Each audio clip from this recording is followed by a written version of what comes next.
ദൈവത്തിൻ്റെ വിലയേറിയ നാമം എന്നും എന്നേക്കും വാഴ്ത്തപ്പെടുമാറാകട്ടെ. വീണ്ടും വരുന്നവനായ കർത്താവായ യേശു ക്രിസ്തുവിൻ്റെ തുല്യ നാമത്തിലുള്ളതായ സ്നേഹവന്ദനം എല്ലാവർക്കും അറിയിച്ചു കൊള്ളുകയാണ്. വീണ്ടും ഈ പ്രഭാതത്തിങ്കൽ ഒരു പ്രാവശ്യം കൂടെ ദൈവവചനമായിട്ട് നമുക്കായിരിക്കാൻ കർത്താവ് സഹായിച്ചതോർത്ത് ദൈവത്തെ സ്തുതിക്കുന്നു. കഴിഞ്ഞ ദിവസം നാം പുറപ്പാട് പുസ്തകം 10-ാം അധ്യായം അതിൻ്റെ ആമുഖം എന്ന രീതിയിൽ ചില കാര്യങ്ങൾ ചിന്തിക്കുകയുണ്ടായി.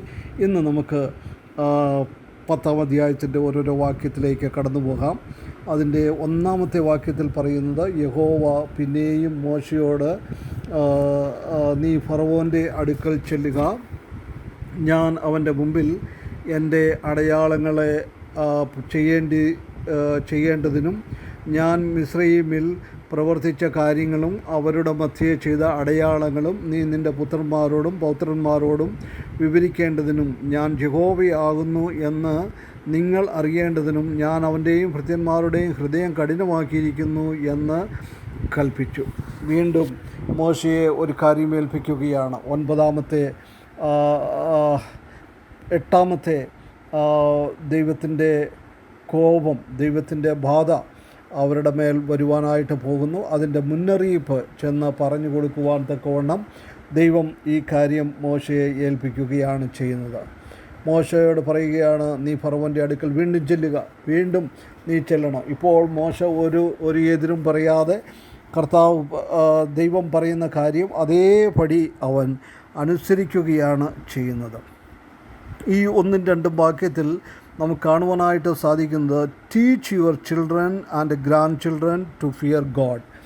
വലിയവനായ ദൈവത്തെ ഭയപ്പെടുവാൻ തക്കവണ്ണം നീ നിൻ്റെ പുത്രന്മാരെയും പൗത്രന്മാരെയും മക്കളെയും കൊച്ചുമക്കളെയും അടുത്ത തലമുറകളെയും ആ കാര്യം പഠിപ്പിക്കുക. ദൈവഭയം എന്താണെന്ന് അവർ മനസ്സിലാക്കണം. അതാണ് ദൈവം ഇവിടെ ആഗ്രഹിക്കുന്നത്. God's desire that his people retell the story of the plagues to each generation.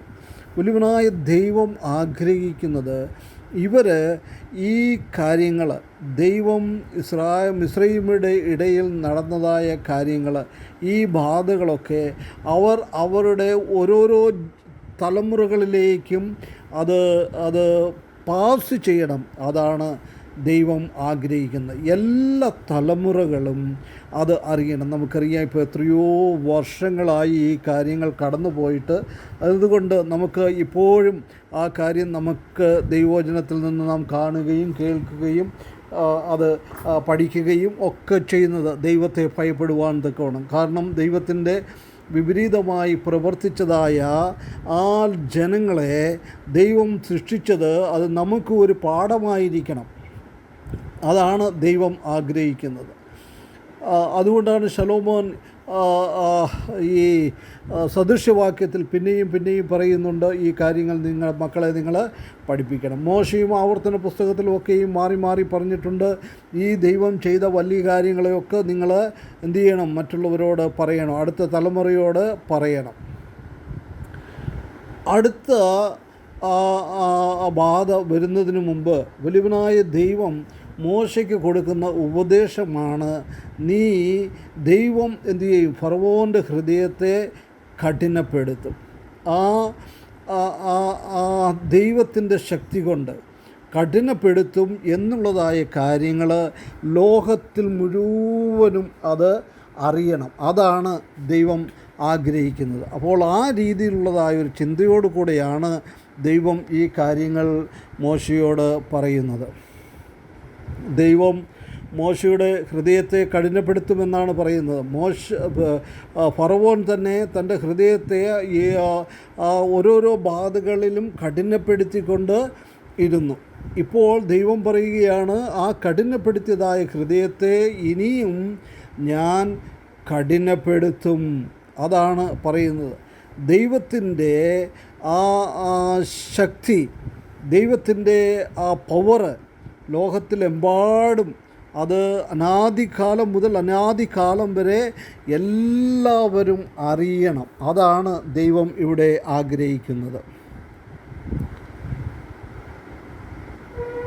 ദൈവത്തിൻ്റെ ശക്തി, ദൈവത്തിൻ്റെ ആ അദൃശ്യമായ കരം, ദൈവം എപ്രകാരമാണ് ഈ കാര്യങ്ങളൊക്കെ ചെയ്യുന്നതെന്നുള്ളത് ഈ 10 ബാധകളിന് മുഖാന്തരമായിട്ട് അവൻ്റെ മക്കളും അവൻ്റെ മക്കളുടെ മക്കളും ഇത് അറിയണം. അത് മുഖാന്തരമായിട്ട് വലിയവനായ ദൈവത്തിന് അവർ മഹത്വം കൊടുക്കണം.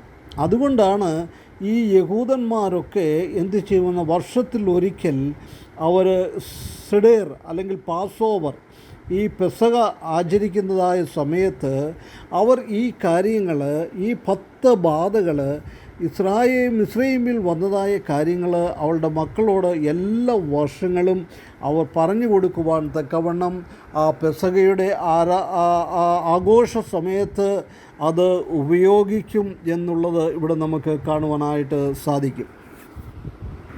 വിശ്വാസി ലോകങ്ങൾക്ക്, ക്രിസ്ത്യാനികൾക്ക് വലിയവനായ ദൈവം ഈ ദൈവത്തിൻ്റെ നിയമങ്ങളെ ബ്രേക്ക് ചെയ്യുന്നത് കൊണ്ടുണ്ടാകുന്നതായ പരിണിത ഫലം, അത് കർത്താവായ യേശു ക്രിസ്തുവിൻ്റെ കാൽവറി ക്രൂശിലെ മരണം മുഖാന്തരമായിട്ട് നമ്മളിൽ നിന്ന് അത് മാറ്റിക്കളഞ്ഞിരിക്കുകയാണ്. നമുക്ക് അതിനിനിയും യാതൊരു രീതിയിലും കൊടുക്കേണ്ട. നമുക്ക് ദൈവത്തെ ഭയപ്പെടുകയും ദൈവത്തിൻ്റെ കാര്യങ്ങളിൽ മഹത്വപ്പെടുത്തിക്കൊണ്ടും ജീവിക്കണം. സദൃശവാക്യം 1-ാം അധ്യായം 7-ാം വാക്യത്തിലും 9-ാം അധ്യായം 10-ാം വാക്യത്തിലും പറയുന്നുണ്ട്, the fear of the Lord is the beginning of the knowledge. ദൈവഭക്തി ജ്ഞാനത്തിൻ്റെ ആരംഭമാകുന്നു. അതുകൊണ്ട് നിങ്ങൾക്കും നിങ്ങളുടെ സന്തതികൾക്കും സന്തതികളുടെ സന്തതികൾക്കും ഈ ജ്ഞാനം ലഭിക്കണമെന്നുണ്ടെങ്കിൽ എന്തു ചെയ്യണം? ദൈവഭക്തി ഉള്ളവർ ആയിരിക്കണം. അതാണ് ദൈവം നമ്മളിൽ നിന്ന് ആഗ്രഹിക്കുന്നത്. അതുപോലെ തന്നെ സദൃശവാക്യം 8-ാം അധ്യായം 13-ാമത്തെ വാക്യത്തിൽ ഇപ്രകാരം നാം കാണുന്നു, യഹോവ ഭക്തി ദോഷത്തെ വെറുക്കുന്നതാകുന്നു, ഡംഭം, അഹങ്കാരം, ദുർമാർഗം, വക്രതയുള്ള വായ് എന്നിവയെ ഞാൻ പകയ്ക്കുന്നു. അപ്പോൾ ദൈവത്തിൻ്റെ ഭക്തി നമുക്ക് ലഭിക്കുമ്പോൾ ഈ കാര്യങ്ങളെയൊക്കെ നമുക്ക് പകയ്ക്കുവാനായിട്ട് സാധിക്കും.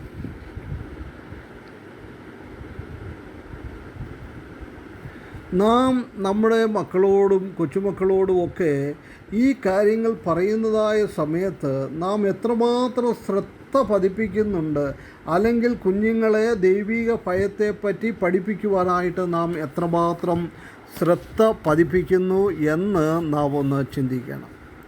ഇവിടെ നാം കാണുന്നത് വലിയവനായ ദൈവം ഈ എല്ലാ ദുഷ്ടതയ്ക്കും മുകളിലും പരമാധികാരം ഉള്ളവനാണ്, സർവാധികാരമുള്ളവനാണ്, സർവശക്തി ഉള്ളവനാണ് എന്ന് നമുക്കിവിടെ കാണുവാനായിട്ട് സാധിക്കും.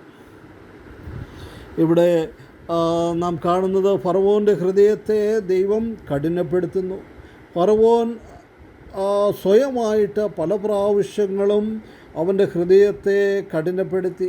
6 ബാധകളുണ്ടായപ്പോഴും അത് ചെയ്തു. അതുപോലെ തന്നെ ആദ്യത്തെ ആ അടയാളം കാണിച്ചപ്പോഴും ഫറവോൻ ഹൃദയത്തെ കഠിനപ്പെടുത്തി. അങ്ങനെ 7 പ്രാവശ്യം ഓൾറെഡി ഫറവോൻ തൻ്റെ ഹൃദയത്തെ സ്വയമായിട്ട് കഠിനപ്പെടുത്തി. അനേക പ്രാവശ്യം വലിയവനായ ദൈവം അവന് മാനസാന്തരപ്പെടുവാൻ അവസരങ്ങൾ കൊടുത്തിട്ടും ഫറവോൻ തൻ്റെ ഹൃദയത്തെ വീണ്ടും വീണ്ടും കഠിനപ്പെടുത്തുകയായിരുന്നു ചെയ്തത് എന്ന് നമുക്ക് കാണുവാനായിട്ട് സാധിക്കും. ഒരു വിശ്വാസി വീണ്ടും വീണ്ടും പാപത്തിൽ നിലനിൽക്കുമ്പോൾ, പാപം ചെയ്യുമ്പോൾ, അതിൽ നിന്ന് കൂടെ നാം എന്താണ് ചെയ്യുന്നത്? നാം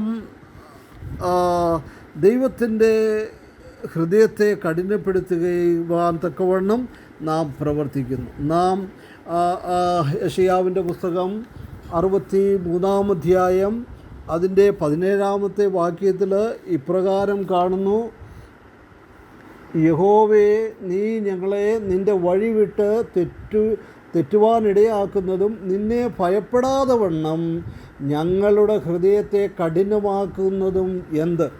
അപ്പോൾ ദൈവമാണ് നാം തെറ്റുകളിലേക്ക് പോകുമ്പോൾ ഈ കഠിനപ്പെടാതിരിപ്പാൻ തക്കവണ്ണം പ്രവർത്തിക്കുന്നത്. അതുപോലെ തന്നെ റോമാലേഖനം 9-ാം അധ്യായം 15-ാമത്തെ വാക്യത്തിൽ നാം കാണുന്നത്,